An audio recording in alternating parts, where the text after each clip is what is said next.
Aries, welcome sa aking channel, Queen Yin 777. Ito po ay general reading. Maaring hindi mag-resonate ang iba sa inyo at maaring mag-resonate naman ang iba. Dahil po ito po ay collective reading. Ibig sabihin, iba-iba ang nasasagap na energy, iba-ibang tao, iba-ibang sitwasyon. Ito rin po ay timeless reading. Ibig sabihin, kung kailan nyo po mapanood ito, maaring doon pa lamang po mag-resonate sa inyo. So, kunin po natin yung message po ninyo. Kunin po natin yung message po ninyo na kung kailangan ng expansion, ng growth, or ng guidance. Aries, Aries, Aries. Iyo po ay nire-representa ng planetang Mars.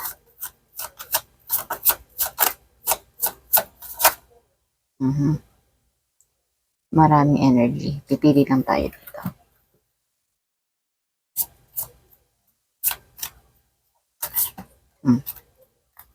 Meron dalawang energy. Oh, tatlo. Uy. Merong hindi makatulog sa inyo dito. Parang natatakot or nasa negativity. Para siyang stress. O mabigat yung kanyang pakiramdam kaya hindi siya makatulog.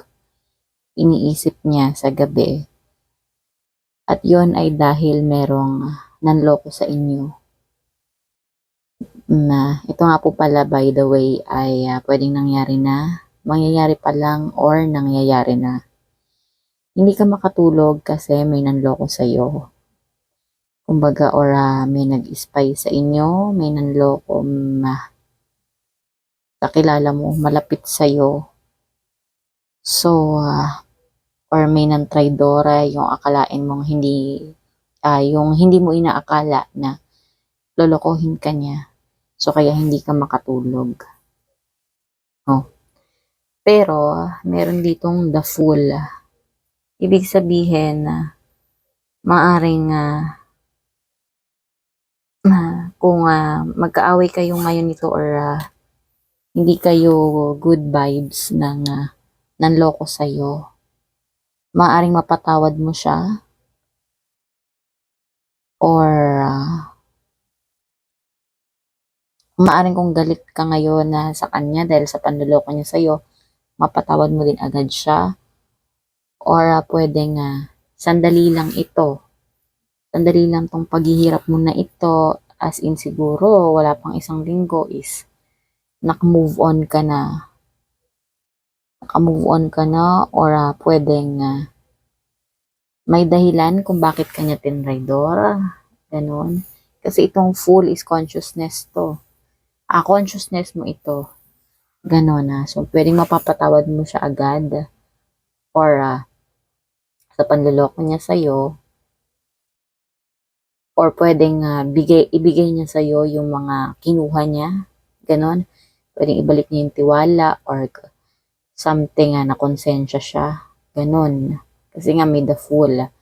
So, ikaw is mawawala na yung fear, mawawala na yung stress. Ganon. So, palawakin pa natin yung message for Aries. Aries, magbigay ka pa ng maraming message. More message for Aries. Expand your message, Aries. See? Magiging matured person ka. No? Dahil sa nangyaring ito. Mapagpatawad ka, Aries. Nakikita ko dito pinatawad mo agad yun ng loko sa'yo. Pero dahil doon nagiging matured person ka na, kumbaga, kalmado ka na, hawak-hawak mo yung cup. So, ibig sabihin na nakokontrol mo na yung emotion mo. Hindi ka na padalos-dalos. Marunong ka nang magdesisyon sa buhay, marunong ka nang humindi. At marunong ka na kung kailan ka oo. So, ito.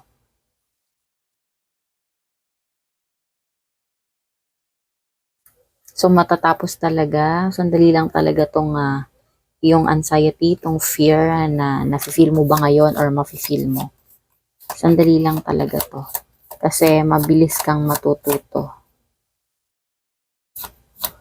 Hindi ka na basta-basta magagalit. Magkakaroon ng balanse sa emosyon na. See? Regarding siguro to sa lover, sa yung love life, meron may major changes, major choices, no? Perfect union, partnership, relationship, romance, pwedeng papasok bagong pag-ibig. So, with a Gemini energy, no? Parang magkikwento ka, Gemini energy. So, something na trickster din tong Gemini. Sige, palawakin pa natin yung message for the lovers. Lovers. Ano po itong message mo na ito regarding sa lovers? Aries.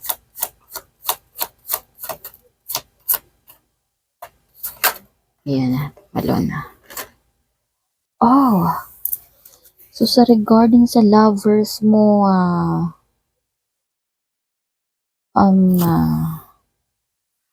wala pa ako ng message.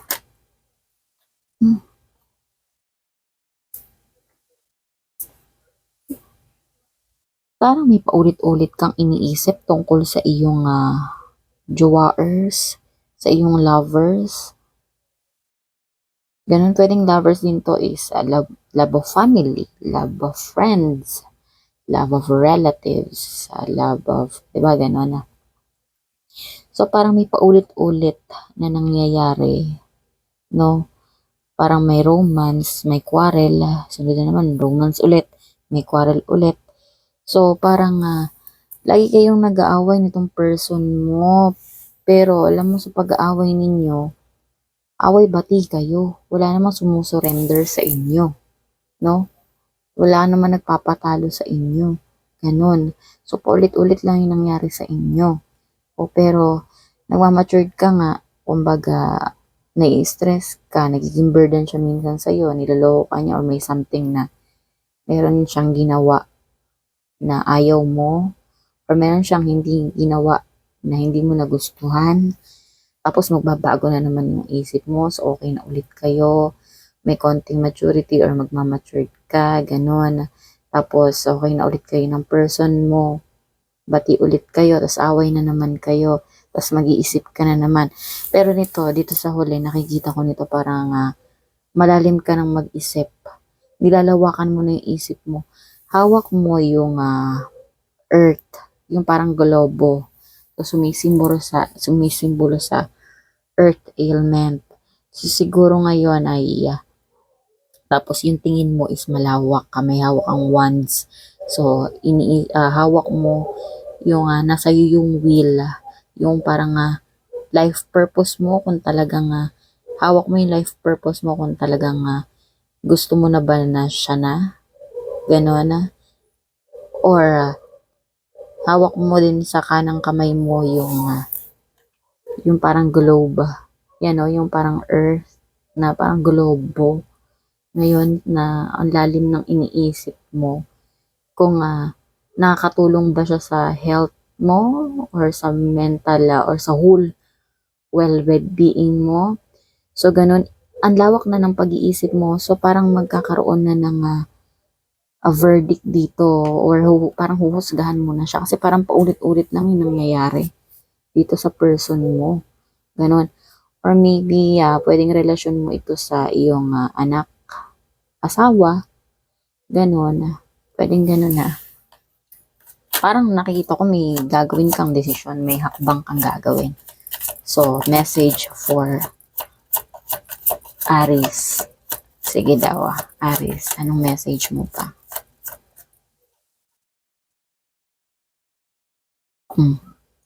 Meron kang isa-celebrate.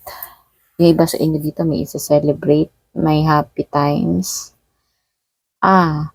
Siguro, sige, kukuha muna ako ng ng iba pang message para supporting message para sa tatlong to.